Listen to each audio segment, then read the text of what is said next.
Thanks for the question. Very simply, a calorie deficit just means eating less than what your body needs to sustain itself. Everyone, no matter what your weight is, if you've been at that weight for a while, there's a set number of calories that you're eating. And our bodies are pretty good at telling us what we need to eat to just stay alive, to keep our muscles and bones and cells going and everything. And anything after that gets stored. It's like an extra gas tank on a vehicle.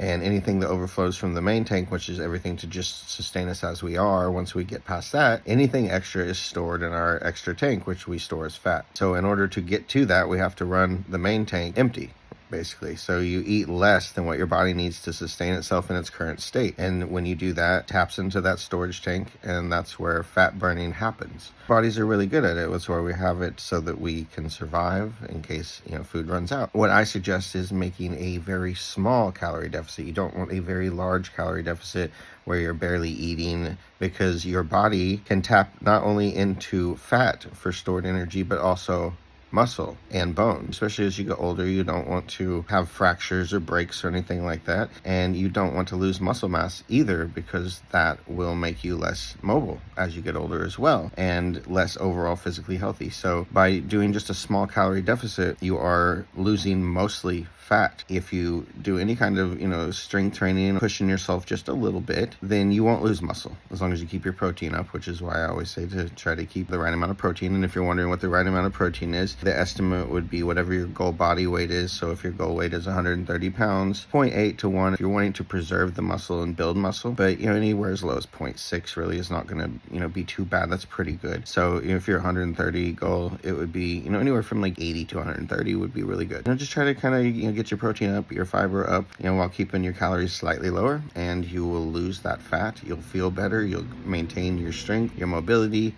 and your health will improve, and everything will be better. So I hope this helps. Thanks for the question. Also, thank you for subscribing. I really appreciate it.